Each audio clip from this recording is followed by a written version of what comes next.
What's up, guys? Dom here with Restricted America. I know it's been a while since I made my last video. A lot of stuff has been popping up with work, but I did not forget about you guys. Real quick before I get into the main part of this video, I put out a survey or a poll on YouTube the other day, asking who signed the petition and who didn't yet. It's about 50-50 right now. Honestly, it's way better than my first poll that I did. I think it was only like 95 to 5%.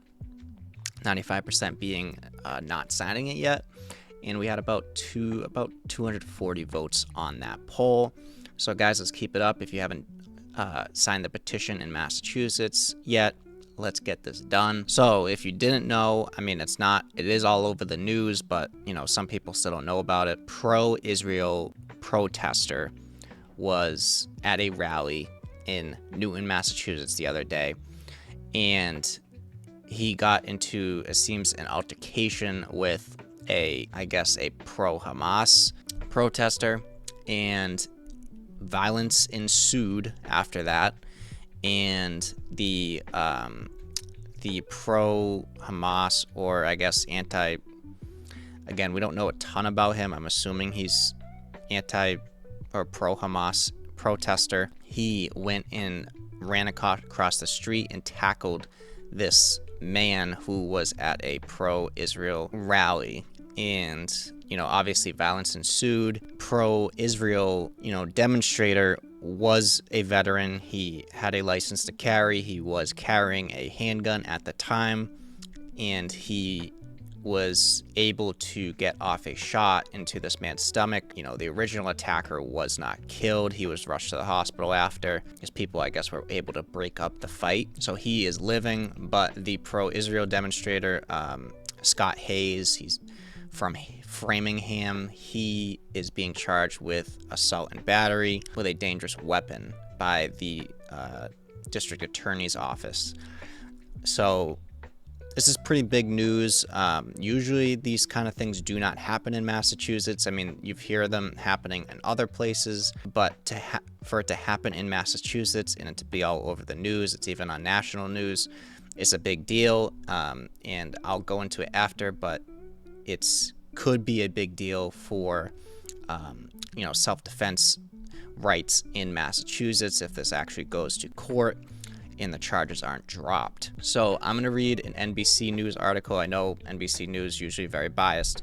I already read through this article. It's honestly it's pretty neutral, I'd say. So I am going to read it to get a little more information for you guys. So this is NBC News. Man shot after tackling pro-Israel demonstrator in Boston area city. Shooting happened in Newton, Massachusetts after a back and forth between the man who was shot and demonstrators, the district attorney said. And this is by Phil Hessel. A pro-Israel demonstrator accused of shooting and wounding a man who tackled him in a Boston area city was arraigned in court Friday, and the injured man could also be charged, authorities said. So he hasn't even been charged yet, the man that originally tackled and attacked this man. Scott Hayes, 47, from Framingham, was arrested and accused of shooting the man who allegedly tackled him. He was arraigned Friday on account of assault and battery with a dangerous weapon, Newton police and the district attorney's office said. The person who allegedly tackled him, identified as a 31-year-old Newton man, is now expected to survive his injuries, and police have applied for a criminal complaint against him for assault and battery, they said. The shooting happened around 6:40 p.m. as a small group held a pro-Israel demonstration at the intersection of Harvard and Washington Streets in a Boston area city, according to authorities. Hayes was at the pro-Israel demonstration. The man who was shot was walking on the other side of the street and began shouting comments at the demonstrators, police said Friday.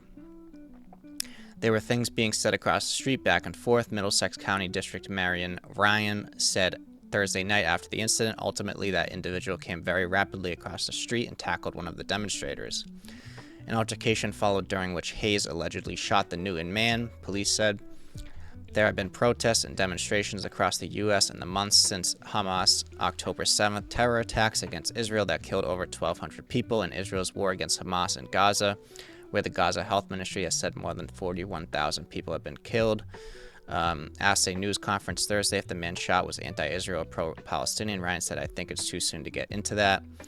The shooting remains under investigation. I think it's safe to assume that this man, was against the pro-Israel demonstration." Acting Newton Police Chief George McCains asked anyone with video of what occurred or information to contact the department's detective bureau. Investigators are still gathering and reviewing video of the incident and conducting witness interviews, police said Friday. There will be extra police patrols at houses of worship over the next several days, McCain said. Mayor Ruthann Fuller called for patience and calm as investigators look into what occurred. "Let the Newton police do their work and get the facts straight," Fuller said Thursday night. "It's really early stages of an active investigation." Newton is a city of around 88,000, just west of Boston, in the Boston metropolitan area. So guys, this happened just the other day.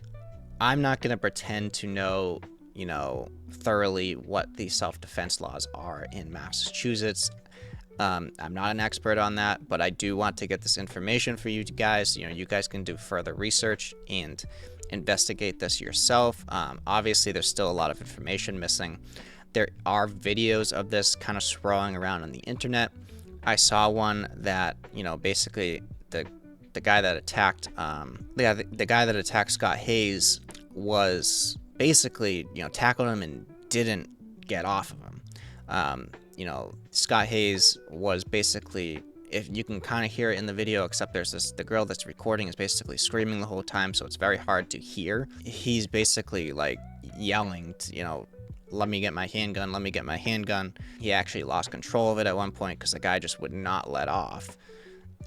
So I'd say this guy was in danger, and I'd say that he should have feared for his life. I don't know what he told the police. I mean, his statements are obviously important. Again, I'm not an attorney or a lawyer. I mean, I'm sure that these charges will be dropped because this is going to turn into a huge Second Amendment self-defense case if not. And, obviously from what I could see, this guy just was not letting up. He was not, even when a gun was introduced, he was still not de-escalating the conflict that he started, obviously, according to the video. Again, there could have been words exchanged, but again, words don't matter if you're the one that starts the violence. And it seems that Goal is watching this with a keen eye.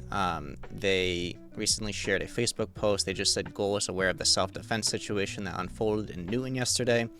"We are examining the facts, and depending on what the Commonwealth actually ends up pursuing, this case could have a serious impact on the right of self-defense in Massachusetts.